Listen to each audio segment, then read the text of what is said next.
Hello everyone, this is Grace from the Roselle Public Library. Today I'll be reading Chapter 7 of Coraline by Neil Gaiman. Somewhere inside her, Coraline could feel a huge sob welling up, and then she stopped it before it came out. She took a deep breath and let it go. She put out her hands to touch the space in which she was imprisoned. It was the size of a broom closet, tall enough to stand in or to sit in, not wide or deep enough to lie down in.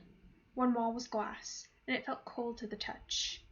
She went around the tiny room a second time, running her hands over every surface that she could reach, feeling for doorknobs, or switches, or concealed catches, some kind of way out, and found nothing. A spider scuttled over the back of her hand, and she choked back a shriek. But apart from the spider, she was alone in the closet in the pitch dark. And then her hand touched something that felt for all the world like somebody's cheeks and lips, small and cold, and a voice whispered in her ear, "Hush!" and "Shush!"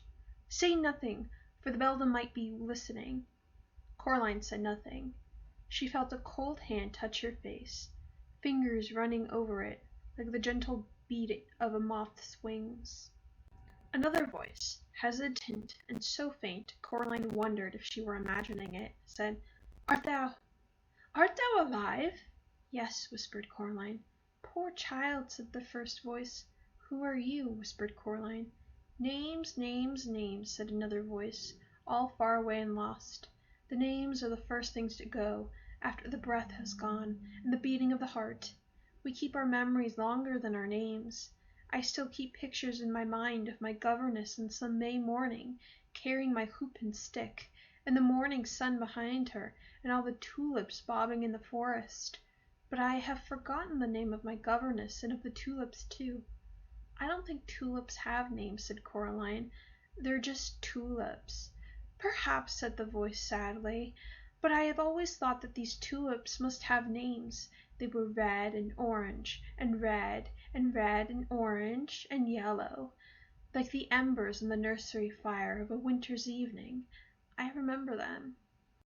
The voice sounded so sad that Coraline put out a hand to the place where the voice was coming from, and she found a cold hand, and she squeezed it tightly. Her eyes were beginning to get used to the darkness. Now Coraline saw, or imagined she saw, 3 shapes, each as faint and pale as the moon in the daytime sky. They were the shapes of children about her own size. The cold hand squeezed her hand back. "Thank you," said the voice. "Are you a girl?" asked Coraline, "or a boy?"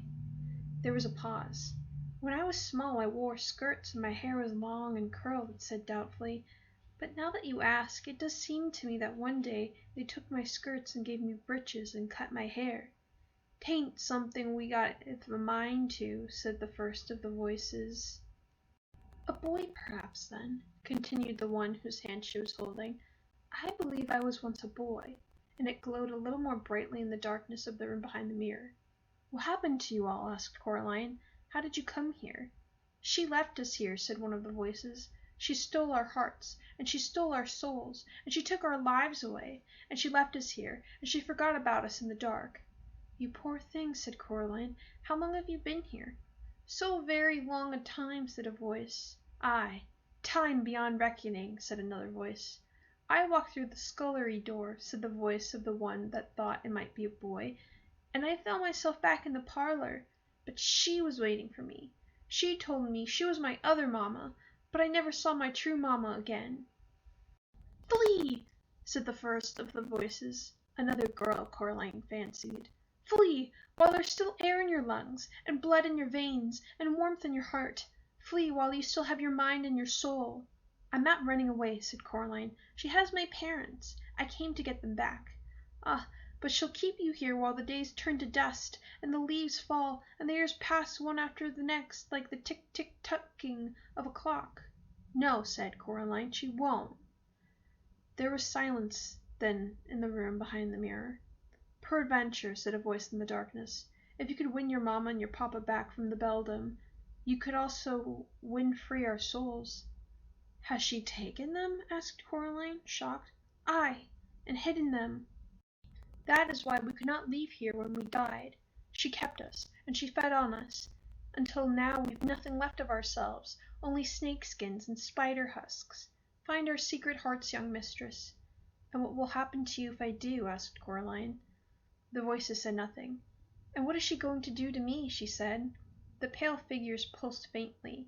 She could imagine that they were nothing more than after-images, like the glow left by a bright light in your eyes, after the lights go out. "It doth not hurt," whispered one faint voice. "She will take your life, and all you are, and all you carest for, and she will leave you with nothing but mist and fog. She'll take your joy, and one day you'll awake, and your heart and your soul will have gone. A husk you'll be, a wisp you'll be, and then a thing no more than a dream on waking, or a memory of something forgotten."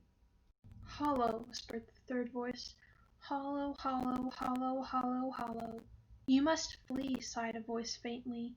"I don't think so," said Coraline. "I tried running away, and it didn't work. She just took my parents.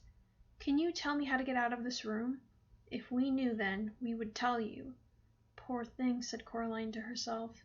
She sat down. She took off her sweater and rolled it up and put it behind her head as a pillow. "She won't keep me in the dark forever," said Coraline. "She brought me here to play games." "Games and challenges," the cat said. "I'm not much of a challenge here in the dark." She tried to get comfortable, twisting and bending herself to fit the cramped space behind the mirror. Her stomach rumbled. She ate her last apple, taking the tiniest bites, making it last as long as she could. When she had finished, she was still hungry. Then an idea struck her, and she whispered, "When she comes to let me out, why don't you three come with me?" "We wish that we could," they sighed to her, in their barely there voices, "but she has our hearts in her keeping. Now we belong to the dark and to the empty places. The light would shrivel us and burn." "Oh," said Coraline.